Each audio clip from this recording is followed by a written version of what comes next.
So I've been using this one tool to really control my fear, and it comes from the psychology concept called chunking.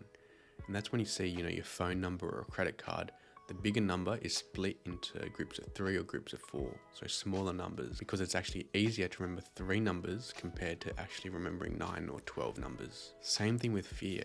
Fear is going to be inevitable in our lives. We're always going to be outside our comfort zone doing things that scare us. But the thing is, you need to have tools to actually deal with the fear despite feeling uncomfortable.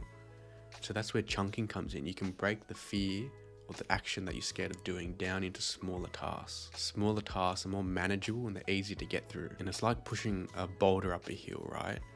We're not constantly pushing the ball up and up and up.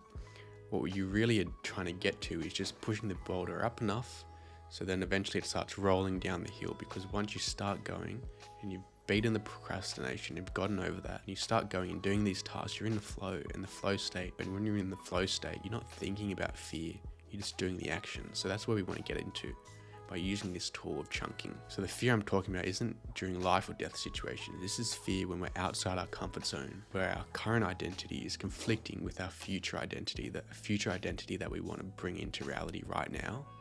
The fact is, you're scared of doing the task because you've never done it before, and that's okay. But how you're going to get through that fear comes from using tools and strategies. And so the main tool that I'm using to control my fear is the fear journaling, where I write down what's the one big task that's causing the most fear right now. And oftentimes, just writing and defining it is the biggest and hardest step to do.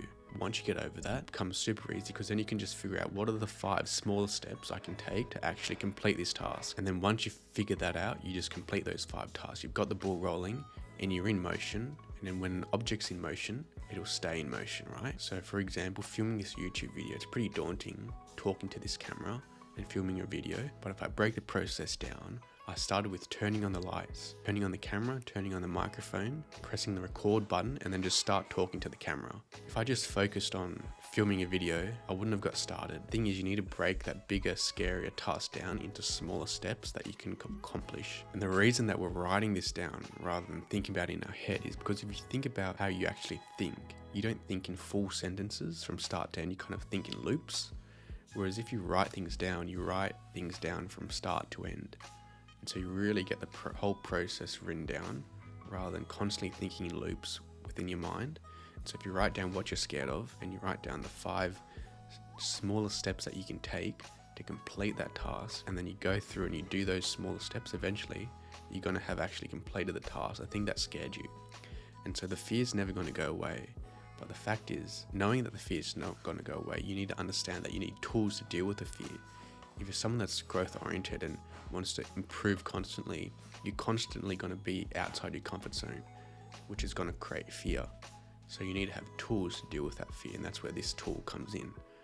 Writing down what you're scared of and chunking smaller steps to actually complete the task. Now, if you've been procrastinating on creating content and posting it on social media to grow your personal brand, if you book a call with me in the link in the description, I'll take you step by step, hold your hand through the whole process, and by the end of it, we'll have posted your first video online. I've posted over 600 videos now, and so I've been able to deal with the fear, and I've used and learned tools to deal with it. So click the first link in the description, and I'll see you in the next video.